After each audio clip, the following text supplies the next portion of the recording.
11 जिल्हा परिषदेच्या शाळा ह्या आपण निवडलेल्या आहेत, ज्याच्यामध्ये ऑफ ग्रीड बेसिस वरती रूफटॉप सोलर सिस्टम आपण त्यांना आज देत आहोत. जिल्हा परिषदेच्या शाळा म्हणजे इथे जे शिक्षक असतात ते तर शिकवण्याचं काम उत्तमरित्या करतातच, पण त्याचबरोबर एक मॅनेजर किंवा एक व्यवस्थापनाचं सुद्धा ते काम एक उत्तमरित्या करत असतात. ग्रामीण भागातल्या ह्या शाळांना त्यांचं नियोजन करणं, दैनंदिन त्यांची व्यवस्था पाहणं, हे सगळं काम शिक्षक वर्ग फार नीटनेटकेप्रमाणे आणि शिस्तबद्ध पद्धतीने करत असतात. त्याचबरोबर नाण्याची दुसरी बाजू म्हणून एक शाळा व्यवस्थापन समिती ही अस्तित्वात असते आणि त्या समितीच्या माध्यमातून त्या गावातले पालक असतील आणि तेथील सर्व शिक्षणप्रेमी असतील हे सुद्धा त्यांचं योगदान हे त्यांच्या शाळेत देत असतात. अशी दोन चाकावरती ही संपूर्णपणे यंत्रणा चाललेली असते. साधारणतः मुख्यतः शाळांमध्ये फिरत असताना एक गोष्ट आम्हाला प्रकर्षाने जाणवली की काही छोट्या शाळा असतात किंवा काही शाळांमध्ये वीज बिल भरण्याचं सुद्धा त्यांना तारेवरची कसरत करावी लागते. त्या गोष्टी त्यांना जोडाव्या लागतात. कधी कधी म्हणजे तालुक्यात अशी कधी कधी परिस्थिती असते की 10-5 दिवस लाईट नसते.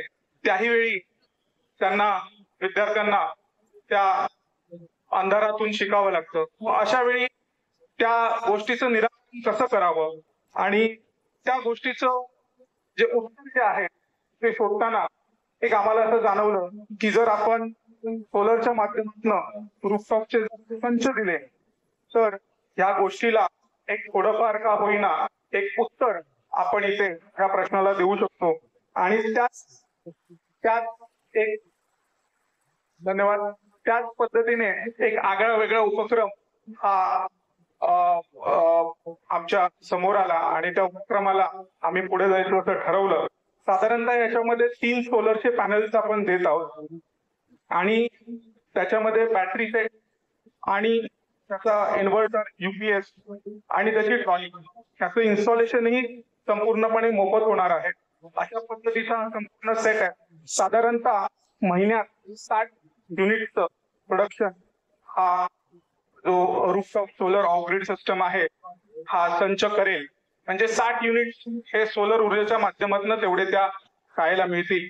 510 वॅटचे 3 सोलरचे पॅनल्स आहेत आणि संपूर्णपणे लुमिनसचा असे सेट आहे. ह्याच्यातून एक गोष्ट अजून एक आपण ह्याच्यामध्ये करू शकतो की याच्यामध्ये ड्युअल मोड आहे. म्हणजे ज्यावेळी आपल्याला वाटेल की आपल्याला ग्रीड वरती कन्वर्ट करायचंय तर आपण एमएसबीचा सप्लाय घेऊ शकतो आणि ज्यावेळी आपल्याला असं वाटेल की की आपल्याला ही ऊर्जा स्टोअर करून ठेवायची आहे कारण की शाळा मुख्यतः या दिवसात कार्यरत असतात त्यावेळी आपण ते बॅटरीमध्ये स्टोरेज करू शकतो. अशा पद्धतीचं हा एकंदरीत संच आहे.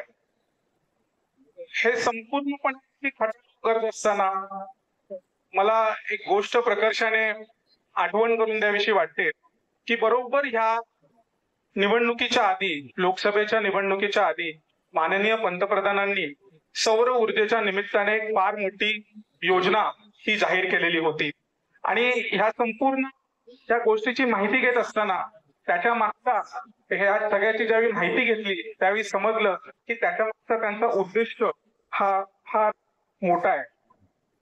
त्यांनी जो सौर ऊर्जेचा जो कार्यक्रम म्हणजे हर घर बिजली पंतप्रधान सूर्यघर योजना अशा पद्धतीची योजना त्यांनी रेसिडेन्शियल युनिटसाठी लागू केली.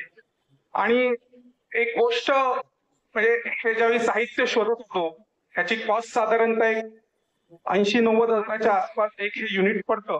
ही कॉस्ट ज्यावेळी शोधत असतो त्यावेळी एक गोष्ट प्रकर्षाने कळली की 2013 साली ह्याच युनिटची पर वॅटची कॉस्ट होती ती 90 रुपये होती.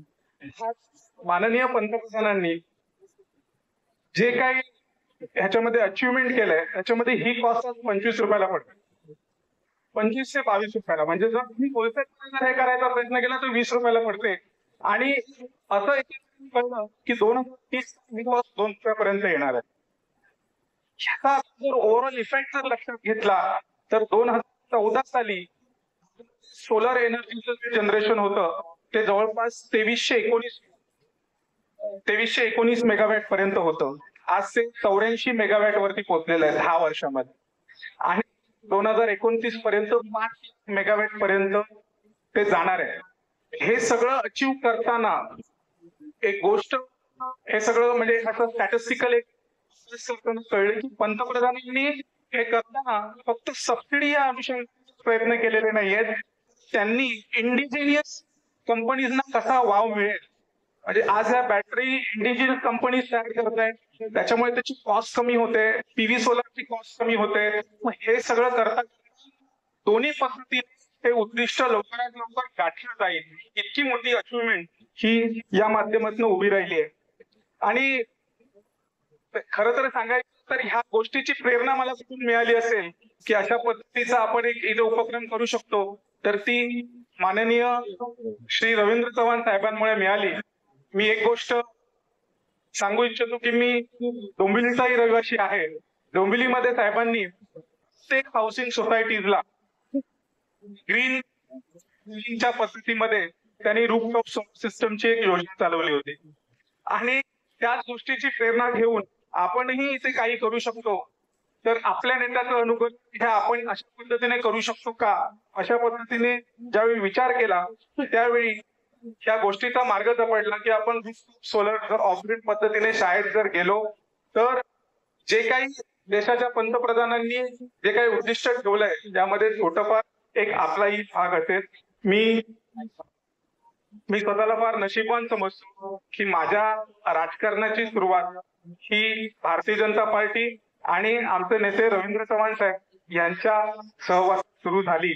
आणि त्यांनी त्यांच्या अनुकरणात मी काही शिकलो असेल तर त्यांनी सातत्याने एक गोष्ट सांगत असतात की समाजातून बघून राजकारणाचा एक नवा मार्ग हा आपण नेहमी पकडला पाहिजे, तो निर्माण केला पाहिजे.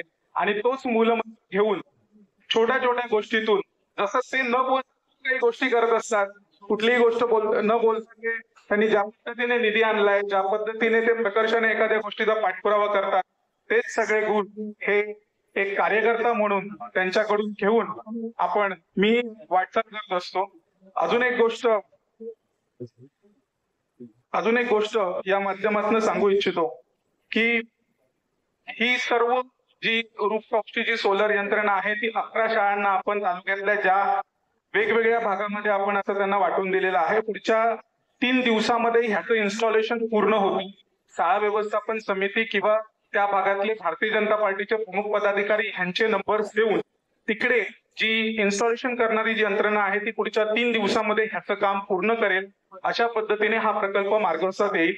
मी म्हणजे साहेबांनी या जिल्ह्याला प्रचंड असा निधी दिलेला आहे. वेगवेगळ्या म्हणजे सावंतवाडीचे रेल्वे स्टेशन असू दे, कुडाळचं असू दे, कणकवलीचं असू दे, वेगवेगळ्या पद्धतीने वेगवेगळा असा निधी दिलेला आहे.